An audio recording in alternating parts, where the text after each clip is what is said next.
Hello and welcome. This is the eighth video in the series of important judgments in Indian polity.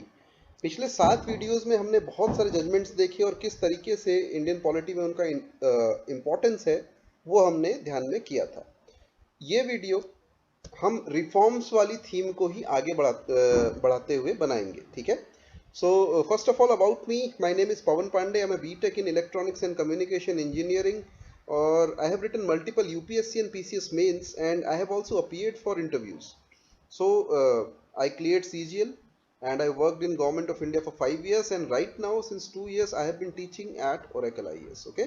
अगर आप मेरे articles पढ़ना चाहें तो टाइम्स ऑफ इंडिया पे मैं लिखता हूँ, ये लिंक दे रखा है, उस पर जाकर के आप मेरे आर्टिकल्स पढ़ सकते हैं. Okay. Cases on electoral reforms. So 3 cases हम यहाँ पे पढ़ेंगे जो कि इलेक्टोरल रिफॉर्म से रिलेटेड हैं, और चूंकि आपके यूपीएससी के सिलेबस में एक्सप्लिसिटली लिखा हुआ है रिप्रेजेंटेशन ऑफ पीपल्स एक्ट, तो ये आपको ध्यान में होने चाहिए. साथ ही साथ में आप देखोगे इस साल एक दो ऐसे इंसिडेंट्स भी हुए हैं जहां पर representation of people act play में आया है, तो इंपॉर्टेंट हो सकता है कम से कम 2020 के लिए ध्यान में करना, ये टॉपिक ध्यान से पढ़ना. ठीक है. So 3 cases we'll see. First of all, Lily Thomas. Second is Jan Chowkidar case, and the third one is Kuldeep Nayyar case. शुरू करते हैं लिली थॉमस से. ओके. अगर आप कॉन्स्टिट्यूशन पढ़ोगे तो उसमें 2 आर्टिकल्स हैं, आर्टिकल 102 एंड आर्टिकल 191, जो कि डिटरमाइन करते हैं किसी लेजिस्लेटर की डिस्क्वालिफिकेशन कैसे होगी. यानी union legislature that is parliament में, राज्यसभा लोकसभा, या स्टेट लेजिस्लेचर दैट इज विधानसभा विधान परिषद में कोई भी व्यक्ति अगर बैठा हुआ है उसको डिस्क्वालीफाई कैसे करना है, ये डिफाइन किया है यूनियन के लिए 102 में, 102 में, और स्टेट लेजिस्लेचर के लिए 191 में. ठीक है. बेसिस क्या है अगर आप पढ़ोगे तो office of profit, if the person is on any office of profit, उसको डिस्क्वालीफाई किया जा सकता है. लेट अस से आप गवर्नमेंट जॉब में हैं और आप विधानसभा के लिए इलेक्ट हो गए, तो आप एलिजिबल नहीं है, आपको डिस्क्वालीफाई किया जा सकता है. ठीक है. वैसे he is of unsound mind, यानी उनका जो दिमाग है, उनकी जो बुद्धि है ठीक से नहीं चलती है, declared insane. Third is insolvency. Insolvency means कि उनके पास में जिनसे उन्होंने उधार ले रखा है उनको उधार वापस करने की क्षमता नहीं है, दिवालिया हो चुके हैं. For example Vijay Mallya. ठीक है. वो कहते हैं कि भाई मैं इंसॉल्वेंट हूं. तो Vijay Mallya was an MP, Rajya Sabha MP, और अगर चाहते तो उनको इस बेसिस पे भी आप कह सकते थे कि you are disqualified. Okay. Then citizenship issue. इस साल जो कुछ केसेस आए थे, एक केस कम से कम मेरे को ध्यान है तेलंगाना का, वो सिटीजनशिप का इशू था. The person was suppose to be a citizen of Germany, और उन्होंने इंडिया में विधानसभा का चुनाव जीत लिया था. बाद में पता चला कि उन्होंने अपनी जर्मन सिटीजनशिप सरेंडर नहीं करी है, रिटेन कर रखी है. ठीक है. ओके. ऑल्सो अंडर, अब चूंकि इस सब को रेगुलेट करता है एक और लॉ जिसका नाम है representation of peoples act, that statute of 1951. ठीक है. वहां पे डिस्क्वालिफिकेशन के लिए एक और कंडीशन दे रखी है सेक्शन 8(3) में. ये बोलते हैं due to conviction and imprisonment for any offence for a period greater than 2 years. यानी आपने कोई ऐसा काम किया है, कोई ऐसा ऑफेंस किया है, कोई ऐसा अपराध किया है जिसके लिए आपको 2 साल से ऊपर की सजा हो चुकी है, आप कन्विक्ट हो गए हैं. और कन्विक्शन कहाँ पे होता है सबसे पहले?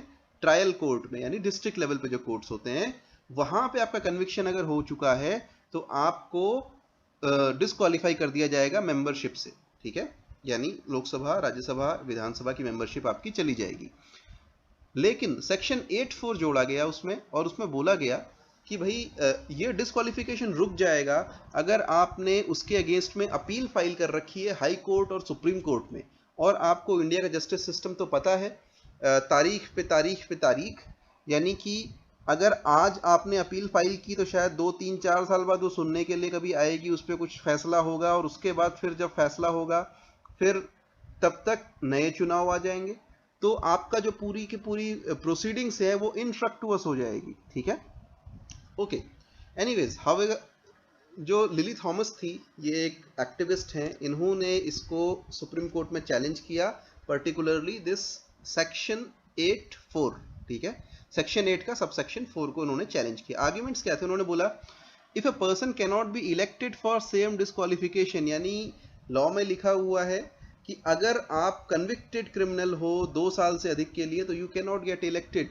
तो आप कंटिन्यू कैसे कर सकते हो, यानी अगर आपको इलेक्ट करते हुए ये कंडीशन रखी गई थी, इलेक्ट होने के बाद अब कन्विक्ट हो गए, तो how can you continue to be a member, right. फिर उन्होंने बोला there is no express provision that has been provided in constitution for protection of sitting members. ये केवल रिप्रेजेंटेशन ऑफ पीपल्स एक्ट में ही है, कॉन्स्टिट्यूशन का पार्ट ये नहीं है, और ये प्रोविजन आर्बिट्रेरी है, it is violative of article 14, यानी राइट टू इक्वालिटी के ये अगेंस्ट में है, ऐसा उन्होंने बोला था। गवर्नमेंट ने बोला कि भैया देखिए ये जो पावर है डिस्क्वालिफिकेशन के लिए डिसाइड करने की, ये पार्लियामेंट को दी गई है कॉन्स्टिट्यूशन के थ्रू, और इसीलिए हम डिसाइड करेंगे कि डिस्क्वालिफिकेशन इफेक्ट में कब आएगा। फिर गवर्नमेंट ने ये भी बोला कि this section is to protect the house and not the members. Protect the house से क्या मतलब है कि अगर आप बीच सेशन में किसी को डिस्क्वालीफाई कर देते हो, द हाउस की जो स्ट्रेंथ होगी, लेट अस से 70 मेंबर्स का हाउस है, उसकी स्ट्रेंथ रिड्यूस हो जाएगी, now it will be like 69 members का हाउस, ठीक है। अगर रूलिंग पार्टी से वो बंदा है, उत्तराखंड में 70 लेजिस्लेटर्स होते हैं, लेट अस से बीजेपी के 35 लेजिस्लेटर्स हैं और उन्होंने अपनी गवर्नमेंट बना रखी, 36 लेजिस्लेटर्स हैं, यानी एमएलएज हैं। वैसे ही कांग्रेस के 34 या 35 ऐसे कुछ हैं, ठीक है, 34 हैं। अब अगर एक बंदा कम हो गया, एक एमएलए कम हो गया, तो बहुत ही थिन मेजोरिटी से जो थे वो अब थिन मेजोरिटी खत्म हो गई और गवर्नमेंट यहां से गिर सकती है। दूसरा, बाई इलेक्शन आप करा सकते हो, ठीक है, आपने उसमें उपचुनाव करवा लिए, लेकिन उसके बाद भी अगर मेंबर छूट जाता है, नया मेंबर इलेक्ट होके आएगा उपचुनाव में, लेटेस्ट से इस बीच में उसका कन्विक्शन ओवरटर्न हो गया, हाई कोर्ट ने बोला कि नहीं भैया इन्होंने कोई अपराध नहीं किया है, तब आप क्या करोगे? क्या ये उस मेंबर के साथ में अन्याय नहीं है? तो this is a provision that is to protect the house, not the individual member, ठीक है, गवर्नमेंट ने ऐसा बोला। जजमेंट ये आया, उन्होंने बोला कि भैया देखिए आप हाउस और मेंबर की बात जो कर रहे हो सब ठीक होगी, but there should be a single rule for election as a member and continuance as a member, यानी आप इलेक्शन के टाइम पे अलग रूल नहीं और इलेक्शन होने के बाद उसको अलग ट्रीट नहीं कर सकते हैं। दोनों अगर आप अलग अलग ट्रीट कर रहे हैं तो वो गलत है, इलेक्शन के पहले और इलेक्शन के बाद उसको सेम तरीके से ट्रीट किया जाएगा। दूसरा, parliament can not make a law to differ the date on which disqualification will take effect, और इसलिए 8(4) सेक्शन 8(4) इज स्ट्रक डाउन, और ये जजमेंट प्रोस्पेक्टिवली लगेगा, यानी रेट्रोस्पेक्टिवली नहीं लगेगा, मतलब पुरानी डेट से नहीं लगेगा, जिस दिन जजमेंट आया उस डेट के बाद से जो भी ऐसे केसेस होंगे उन पे ही ये जजमेंट लगेगा। उसके पहले अगर कोई डिस्क्वालीफाई हो चुका है, उसने अपील कर दी है, तो ऐसे किसी लेजिस्लेटर पे ये केस नहीं लगेगा। और आप देखोगे इसके बेसिस पे एक्चुअली एक काम हुआ था, लोकसभा में सांसद थे mister Lalu Prasad Yadav, so I remember कि उनको हटा करके, क्योंकि उनका कन्विक्शन हो गया था चारा मामले में, तो उनको हटा दिया गया था, वहां से रिमूव कर दिया गया मेंबरशिप से। Right now also I think he is in jail, और अभी तो शायद हॉस्पिटल में है बिकॉज उनको कुछ कॉम्प्लिकेशंस थे हेल्थ के। Anyways, importance and impact. First importance is politics का जो क्रिमिनलाइजेशन होता था किसी हद तक रुक गया, यानी क्रिमिनल्स का पॉलिटिक्स में आने का एक रास्ता कम से कम बंद हुआ, ठीक है। एक राज्यसभा में बिल इंट्रोड्यूस किया गया, representation of people act bill 2013, हालांकि ताकि इस जजमेंट को निगेट किया जा सके, लेकिन वो विड्रॉ कर लिया गया क्योंकि गवर्नमेंट को लगा कि शायद जनता भड़क जाएगी। और 2013 अगर किसी को याद है तो बहुत सारे प्रोटेस्ट उस समय पे हो रहे थे, यानी जनता बहुत खुश नहीं थी गवर्नमेंट से। इनफैक्ट 2014 में गवर्नमेंट ही चेंज कर दी गई। एनीवेज, नेक्स्ट केस पे आते हैं। जन चौकीदार या पीपल्स वॉच एक एनजीओ है जो कि पटना में बेस्ड है, ठीक है, और उन्होंने इसी पर्टिकुलर जो एक्ट था, रिप्रेजेंटेशन ऑफ पीपल एक्ट 1951, आपके सिलेबस में है, अगेन यूपीएससी के ध्यान में रखना, पढ़ना इसको, ठीक है। इसके सेक्शन 62 के बेसिस पे अपनी प्ली फाइल की, पीआईएल फाइल की। उन्होंने बोला, आरपीए में लिखा हुआ है, only an elector can be a representative, यानी इलेक्टर मतलब जो वोटर है, जो वोट डाल सकता है पर्टिकुलर इलेक्शन में, उसको बोलते हैं elector. So only an elector can be a representative if a person is not qualified to vote, he cannot represent the people। अगर एक पर्सन की ये स्थिति नहीं है फिलहाल कि वो वोट डाल सके, तो वो इलेक्ट होकर के भी नहीं आ सकता है, ठीक है। This is a necessary condition, although not a sufficient condition. Not sufficient क्यों कह रहा हूं? लेट अस से यू आर एन इलेक्टर, आप वोटर हैं लेकिन आप गवर्नमेंट एम्प्लॉय भी हैं, तो आप इलेक्ट होकर के नहीं आ सकते हैं। सिमिलरली मैनी कंडीशंस आप देखोगे जहां पे वोटर होगा जो कि रिप्रेजेंटेटिव नहीं बन सकता है, एटलीस्ट करेंटली, कुछ समय के बाद बन सकता होगा, ठीक है। एनीवेज यहाँ पे इन्होंने बोला if an only an elector can be a representative, then how those who lose being an elector on account of their jail or custody can contest the elections। कुछ लोग ऐसे होते हैं जिनको शायद 2 साल के लिए नहीं, अभी ट्रायल चल रहा है, उनका कन्विक्शन नहीं आ रखा है लेकिन जेल में है, या कन्विक्शन आ गया 2 साल से कम का है तब भी जेल में है। ऐसे लोग चूंकि आप कहोगे कि वोट नहीं डाल सकते, तो किस तरीके से ये इलेक्ट हो सकते हैं? ये तो बड़ी मतलब ऐसी हास्यास्पद स्थिति है, बहुत ही रिडिकुलस बात है कि आप वोट नहीं डाल सकते लेकिन इलेक्ट होके आ सकते हो। प्लीज ध्यान देना, ये इतनी भी हंसने वाली बात नहीं है। एक्चुअली में हुआ क्या था, अगर आप इमरजेंसी के टाइम पे देखोगे, इमरजेंसी के बहुत सारे लीडर्स थे जिन्होंने जेल से चुनाव लड़ा और वहां से जीते। एग्जाम्पल जॉर्ज फर्नांडिस, ठीक है, जेल में थे, जेल से ही पर्चा भरा, चुनाव लड़ा और जीते। वोट नहीं डाल पाए होंगे अपने आप को, रिकॉर्ड वोट से जीते थे।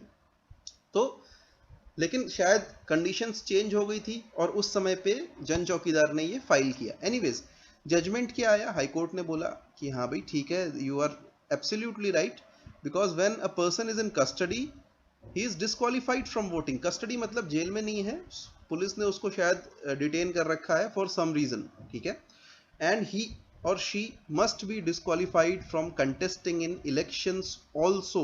सुप्रीम कोर्ट ने भी हाई कोर्ट के इस जजमेंट को अपहोल्ड किया और इसके बाद आप देखोगे एक और रास्ता बंद हुआ कि जो जेल में रह करके लोग चुनाव लड़ते थे उनके लिए पॉलिटिक्स में आने का। लेकिन अभी भी कई रास्ते खुले हैं। फॉर एग्जाम्पल ऐसे लोग जो कि जेल में बंद हैं, अपने भाई, अपनी वाइफ, अपने बच्चों को चुनाव लड़वाते हैं और उनको एंट्री दिलवा देते हैं लेजिस्लेचर्स में, बट एटलीस्ट खुद तो नहीं आ पाते। Okay, the third case we'll study is actually not exactly you can से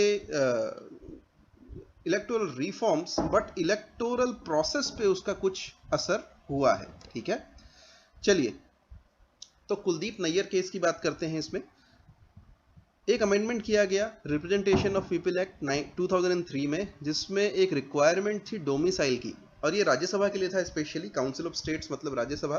तो उसमें कुछ रिक्वायरमेंट थी, उसको हटा दिया गया। रिक्वायरमेंट क्या थी कि आप 2003 के पहले अगर लेटेस्ट से उत्तराखंड के राज्यसभा के मेंबर बनना चाहते हैं तो आपको उत्तराखंड स्टेट में डोमिसाइल्ड होना चाहिए। ऐसा नहीं है कि मध्य प्रदेश से आकर के या बेंगलुरु से आकर के, कर्नाटका से आकर के आप उत्तराखंड का इलेक्शन लड़ोगे राज्यसभा का और इलेक्ट हो जाओगे। रीजन कि Rajya Sabha was suppose to represent the people of states at national level. Local level पे तो पीपल ऑफ स्टेट अपने विधानसभा चुनते हैं, नेशनल लेवल पे आप देखोगे ठीक है लोकसभा में भी आते हैं, लेकिन राज्यसभा स्पेसिफिकली राज्यों को रिप्रेजेंट करती है, ठीक है। तो कम से कम वहां से जो आदमी आए वो राज्य का हो, इसके लिए ऐसा प्रोविजन रखा गया था। बट एनीवेज इसको हटा दिया गया डोमिसाइल का। दूसरा जो अमेंडमेंट किया गया उसके थ्रू यहाँ पे ओपन बैलेट सिस्टम इंट्रोड्यूस किया गया। होता क्या था राज्यसभा में स्पेशली कि लोग एमपीज खरीद लेते थे कि आप मेरे लिए वोट डालोगे, या सॉरी एमएलएस खरीद लेते थे स्टेट से, क्योंकि इलेक्शन होते हैं राज्यसभा के, और इलेक्ट होकर के आ जाते थे ऐसे लोग जिनका कोई पॉलिटिकल बेसिस नहीं था, जिनको बस राज्यसभा की मेंबरशिप चाहिए थी। तो शायद कुछ पैसा खर्च करके, जैसे विजय माल्या इलेक्ट होके आ गए थे, ठीक है, तो उनको सबने वोट दिया था, बीजेपी, कांग्रेस, जनता दल, सेक्युलर, जो सारी की सारी कर्नाटका की पॉलिटिकल पार्टीज हैं, और उनके एमएलए को पैसे वैसे दे करके वो राज्यसभा के एमपी बन गए, ठीक। तो ऐसे बहुत सारे लोग थे जो आए थे, तो शायद उसके लिए इन्होंने कहा कि ओपन बैलेट सिस्टम, ताकि कौन सी पार्टी का आदमी किसको वोट डाल रहा है कम से कम पता तो चलना चाहिए, और उसके बेसिस पे हो सकता है पार्टी एक्शन भी ले। एनीवेज एक रिट पिटिशन फाइल की गई कुलदीप नैयर के द्वारा, और आर्टिकल 32 के अंदर में, ठीक है। तो उन्होंने बोला कि भाई ये चैलेंज, ये जो सारे के सारे चेंजेस हुए हैं ये गलत हैं, इनको मैं चैलेंज करता हूँ। आर्ग्यूमेंट्स क्या थे? पहला, deletion of the requirement of domicile in the state concerned for getting elected violates the principle of federalism। Federalism का प्रिंसिपल ये है कि भैया स्टेट को अलग कुछ पावर्स दे रखी हैं, सेंटर को कुछ अलग पावर्स दे रखी है, और सेंटर पे स्टेट का रिप्रेजेंटेशन होता है, ठीक है, और वो रिप्रेजेंटेशन राज्यसभा के थ्रू भी होता है, लोकसभा के थ्रू भी होता है। लेकिन अगर आप बाहरी व्यक्ति को स्टेट से मेंबर बना करके वहां भेजोगे तो वो स्टेट को ठीक से रिप्रेजेंट नहीं कर पाएगा, ये उनका कहना था, ठीक है। दूसरा, ओपन बैलेट सिस्टम जो आपने इंट्रोड्यूस किया है, it violets the principle of secrecy and because secrecy के बिना फ्री और फेयर इलेक्शंस नहीं हो सकते हैं, इसलिए अब ये जो इलेक्शंस होंगे ये फ्री एंड फेयर नहीं होंगे और इनको हटा देना चाहिए। क्यों? क्योंकि 19(1)(a जो कि आपकी स्पीच एंड एक्सप्रेशन का फ्रीडम का राइट है, उसके अगेंस्ट में ये ओपन बैलेट जाता है। यहाँ पे पार्टीज का अपने एमएलएस पे ज्यादा कंट्रोल रहेगा। एनीवेज, गवर्नमेंट ने बोला कि भैया देखिए, आप कह रहे हैं ये फेडरलिज्म बेसिक स्ट्रक्चर का पार्ट है और ये बेसिक स्ट्रक्चर के अगेंस्ट चला जाता है, बट ये ध्यान में रहे कि भैया बेसिक स्ट्रक्चर डॉक्ट्रिन स्टैट्यूट्स के लिए यानी कि एक्ट्स पे एप्लीकेबल नहीं है, कॉन्स्टिट्यूशन के आर्टिकल्स पे एप्लीकेबल है। और हमने कॉन्स्टिट्यूशन में चेंज नहीं किया है, हमने एक स्टैट्यूट में चेंज किया है, ठीक है। तो इसमें ये कोई चेंजेस कोई इसका वायलेशन नहीं है। दूसरा, residence was never a constitutional requirement, वो कभी भी बोला भी नहीं गया था कॉन्स्टिट्यूशन में कि वहीं का रेजिडेंट होना चाहिए।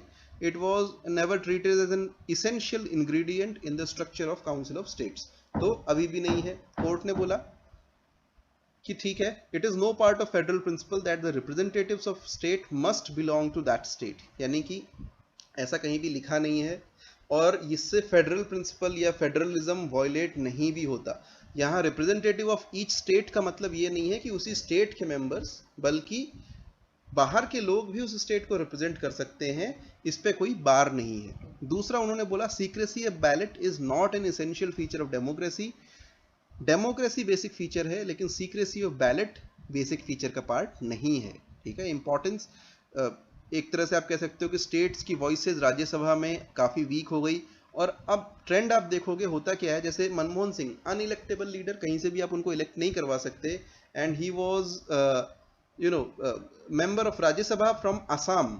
अब असम से उनका लेना देना कुछ नहीं ऐसा, तो उन्होंने कितना असम के लिए काम किया होगा ये बहुत ही क्वेश्चनेबल है, ठीक है। एनीवेज, इंडिविजुअल्स जो कि लोकसभा इलेक्शंस में मनमोहन सिंह जी के अलावा और भी लोग हैं ऐसे बहुत सारे जो कि लोकसभा में इलेक्ट नहीं हो सकते, वो राज्यसभा की सीट के थ्रू एडवांटेज लेते हैं और पहुंच जाते हैं, ठीक है। और राज्यसभा में आप देखोगे धीरे धीरे डाइवर्सिटी कम हो रही, वहां जो पार्टी के खास लोग हैं वही इलेक्ट होकर के जा पा रहे हैं। Anyways, this is it for today, thank you for watching.